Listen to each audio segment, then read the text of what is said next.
It's end of the season and we're expecting a hard freeze tonight. And these plants aren't going to make it through that freeze, but I want to save the canna for next year. So I'm going to start deconstructing this container. And I'm just going to pull out most of these plants and put them in the compost pile. Okay, I've got all the tender annuals out, and here's the star of the show that I want to dig up for next year.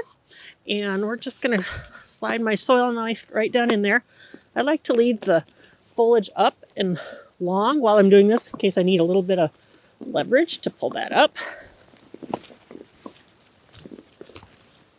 Okay, and as you can see, I've got those nice canna bulbs into there. I'm going to shake off some of the excess soil. Lay that out.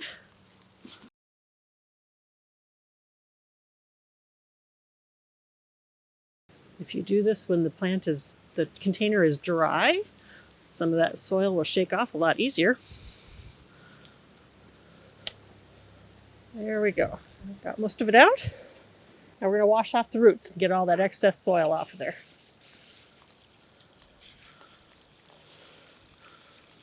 Okay, I've got most of the potting soil all off the roots there. And I washed it off, and I've cut off anything that looks a little rotted or unhealthy. And now I'm going to cut the stems off about 2 inches above where the bulb meets. And then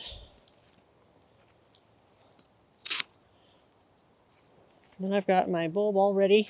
I can leave those roots on, they'll kind of dry up. I'm going to set this out to dry for about a week or so, and then I'll store it away in some peat moss in a shoebox for the winter.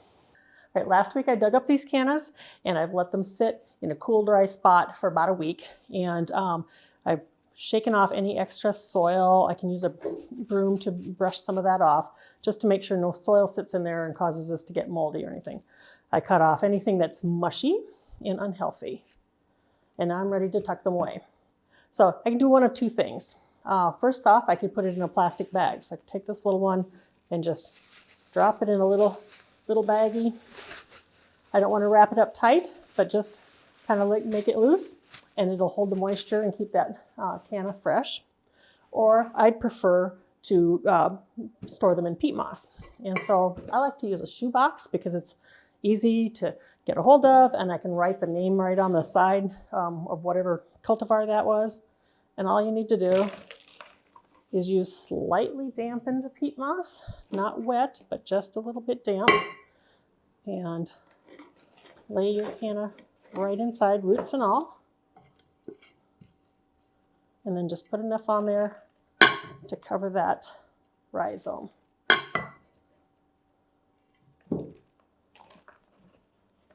Okay, a bit more. Throughout the winter, you should open up your boxes or your bags and check them a little bit. If this is starting to seem kind of dry or the rhizomes are shriveling, give it a little mist with a little bit of water. I'm going to store these in a cool, dry spot that's dark. So unheated garage or a cool basement that stays about 40 to 50 degrees Fahrenheit is perfect.